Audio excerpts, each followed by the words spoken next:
Greetings, brethren. Hausburger Donkey here, and well, I have a little bit of a hobby update. So, pretty much almost 2 years ago, I was sent a box of 3D printed terrain pieces by Evil Stu, who's also part of the sort of community at large.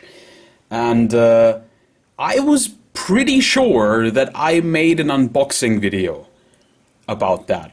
And I have checked my channel and I can't find it anymore. I don't know what happened to that video. And it's been 2 years since I received that box. I actually just don't remember what, did I delete the video? Did YouTube delete it?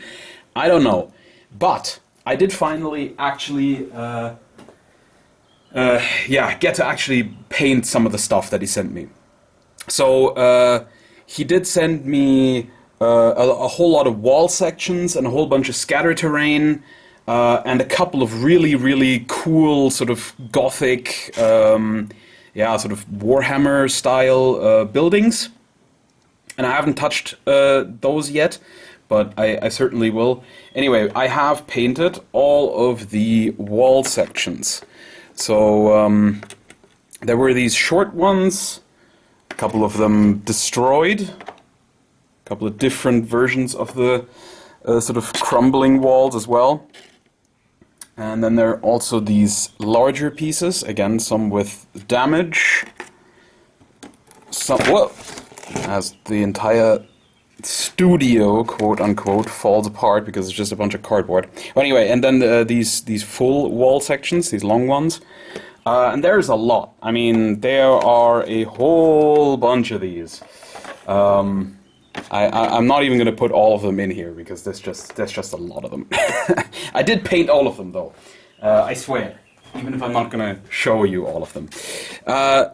So yeah, the reason I went for these first is because I don't actually have any linear obstacles yet for Oathmark, or any other sort of fantasy game, and I thought that these would work for all sorts of things. These are going to work for Warhammer.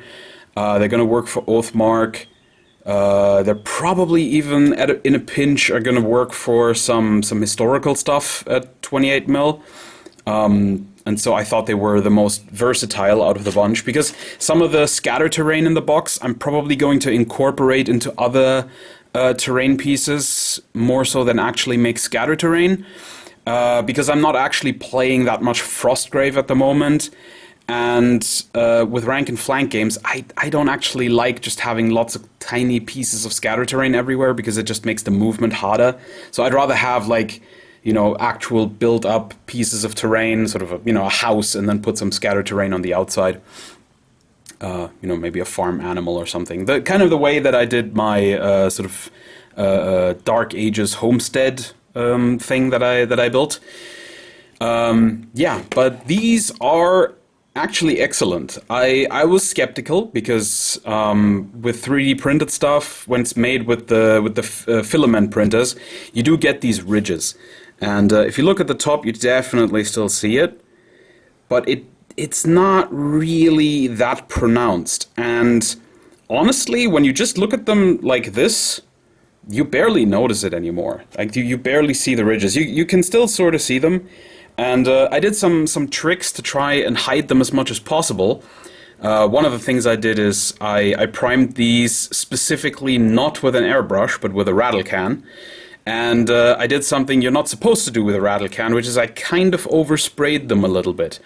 And that helped fill in some of those really, really tiny ridges. And then I painted over that relatively thickly. And I think the results are pretty excellent, are pretty great. And I'm quite happy with them, to be honest. And I think they certainly will do for all sorts of war games that I might want to play. Beyond painting them, I basically painted them the exact same way that I paint the stones on my Oathmark basing. So I painted them with Vallejo model color light gray, then went over them with a sort of dark brown, blackish wash. In this case, one that I made myself because I needed so much of it. Then I dry brushed them again with the light gray, and then with like a 50-50 mix of light gray and white. And then the basing also very similar to my regular Oathmark basing, which means I just painted on this dark earth texture terrain stuff from AK. Washed that as well. I put that on before I washed the walls. I washed the whole thing in one go. Dry brushed them with Vallejo Model Color Flat Earth, then Iraqi Sand, also Vallejo Model Color, and then I just simply glued on some of my homemade flock that I made from sawdust and paint. I don't know if I ever made a tutorial on that. I might do, because it's actually really easy. But I mean, honestly, you can find tutorials to do that on YouTube very easily. I'm pretty sure Luke APS, as he used to be called, I think he has a tutorial on how to make that stuff, and that's what I used, and I think they're really effective. Yeah, they just look really good. I think. They're simple, they don't have massive bases, but they're, stable enough. Like, they're not going to fall over easily. And yeah, I think they're great. I'm really happy with them. So now I have a whole bunch of walls. I do still want to do a bunch of fences as well. But I'm probably not going to do sort of, specifically Dark Age fences. So no, not those Wicca fences, because... well, they're a bit too specifically Dark Ages, I think, and since I mostly do, Oathmark in that sort of thematic style, I don't think it's necessary to specifically make those sort of, Dark Age style fences. I'm probably just going to make like snake fences or just regular, boarded fences. So yeah, so much for the terrain. And since I'm still kind of, the supposed commission that I was supposed to start, I still haven't gotten the figures. I don't know what's going on there. The client isn't really responding, which is kind of annoying because I was specifically not starting any of my projects to then just be available for that immediately. So. Little annoyed, not gonna lie, but I did do, I wanted to do a tiny project to tide me over until I have his stuff. And so I painted up my first regiment, or my first, my first regiment of pike and Schütt for the 30 Years' War. They still don't have flags, as you can see. I'm still working on the flags. But this is going to be I'm going to try to zoom in as close as I can. These are going to be some sort of freshly raised troops for the Protestant German states. And this is going to be historically speaking, the Baden-Baden regiment was not really, like a low-quality regiment, but they're gonna be in this case because I've just chosen them that way, and they're the flags I'm finishing up first, so that's what this regiment is getting. But yeah, I'm gonna make a few Baden regiments, probably at least Baden-Baden, Baden-Durlach, and probably also Rötteln and Hochberg, which were like the sort of main regiments in the early stages of the war. And I have to say I used a few too many paints on these. I realized sort of as I was painting them that I was just making my work a lot harder than it needed to be with all the variety that I went with. I'm gonna show them up closer a little bit. So you can see I used quite a lot of different shades for the trousers and the socks and their shirts, and I just didn't have to use that many. I don't think it really makes that much of a difference in the end. Like, I think I could have gotten away with maybe only using 4 different paints, maybe 5. But this is like 7 or 8, right? So I don't think it's necessary. I think they would have looked nice and and varied without that. And I mean, that's the most important thing really for 30 Years' War, is that at least with the, because the Swedes did have uniformed regiments, I think it makes a lot of sense that you... Also, there's a tide mark from the wash. I only noticed this now after varnishing it, so that's great. Whatever, I'm just going to leave it. Yeah, so because some of the Swedish regiments were uniformed, I think it really is important that you don't have too uniformed German troops, because otherwise they won't really stand apart as much. And I think it looks better when the Swedes have the uniforms and the German regiments do not. You can maybe have like some of the elite imperial regiments have uniforms, but it just really wasn't a thing.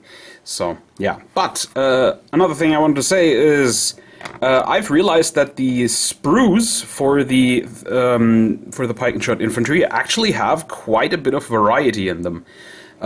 If you have a bunch of sprues. If you only have a few, then well, you're kind of stuck with just doing them regular. But even with just one box, you can make a regiment like this. And basically, there is one strip of pikemen on each sprue, where they're all just in buff coats. They don't have any breastplates or anything.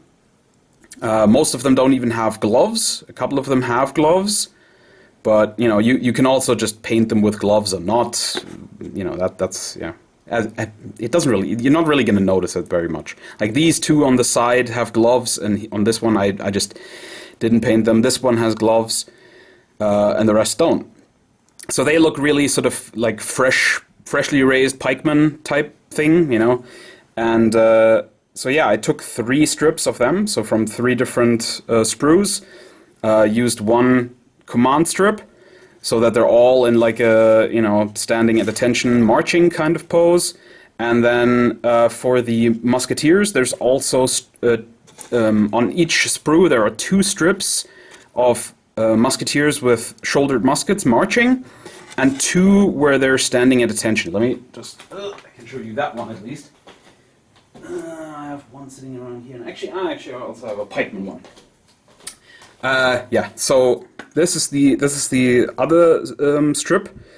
There's another one that doesn't have a sergeant on it.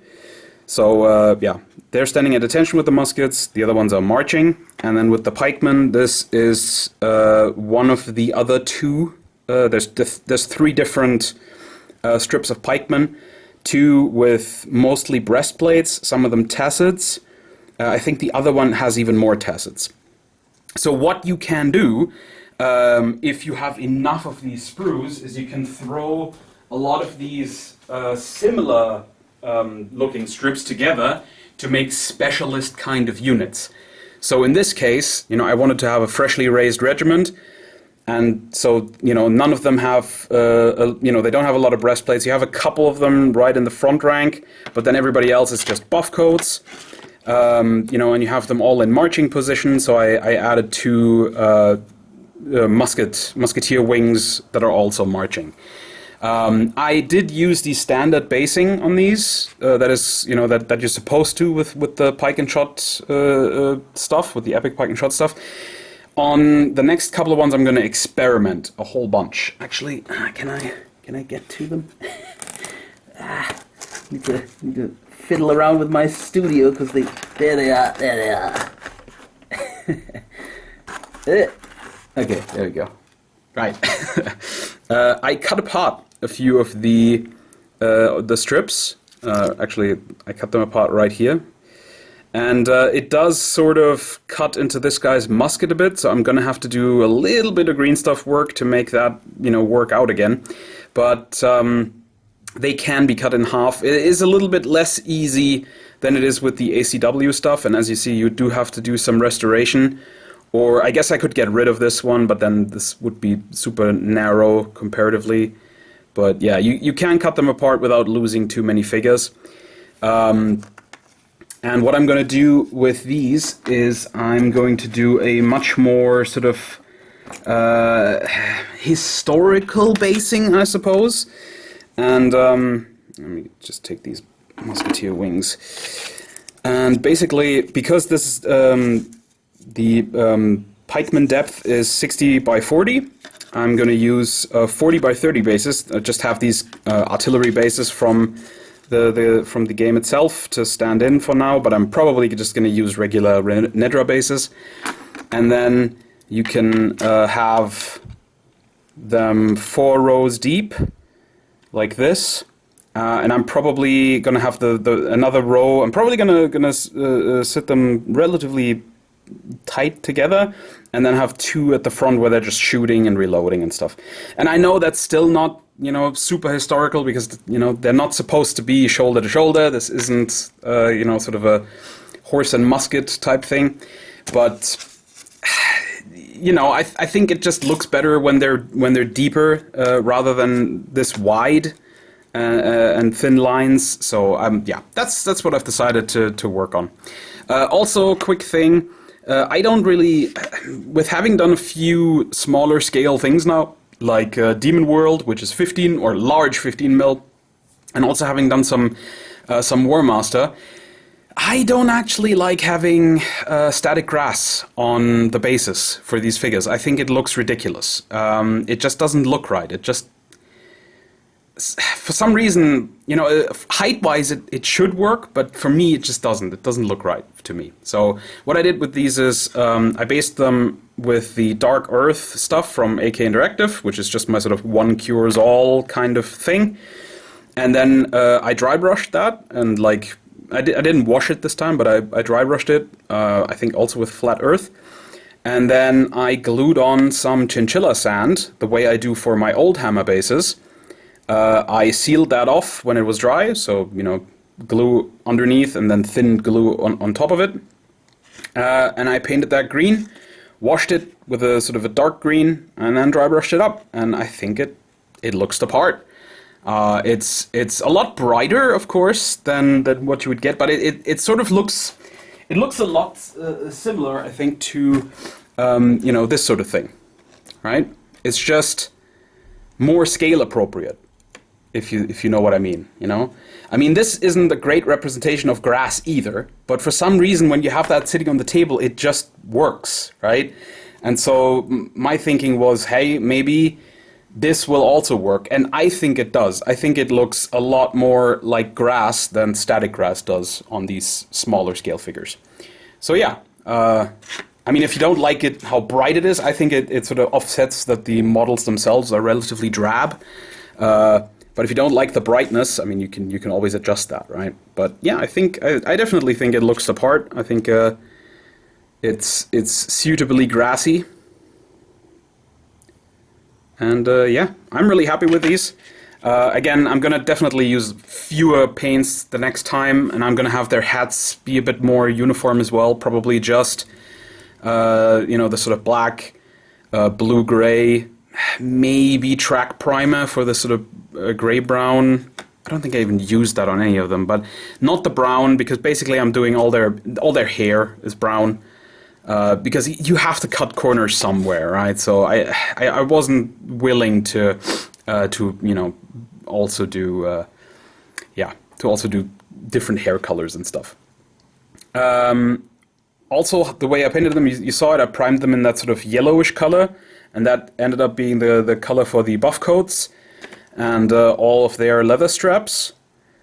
I don't know if that was the best choice. Maybe the sort of wood color would be better, but I don't know. For now, I'm just going to stick with it. And then I just painted in all the other colors, gave them a complete all-over wash with a sort of really dark brown wash. And then I just highlighted all of their flesh. That's all I did. I didn't do any other highlights, just highlighted the hands and faces. And yeah, that's that. So yeah, before this video gets even more ridiculously long, I hope you enjoyed this little update. So there is some stuff happening. I wish there was more happening, but I'm still sort of figuring out whether or not to wait on this client, but oh well. Thank you for watching, and I'll hope to see you again soon. Take care, guys.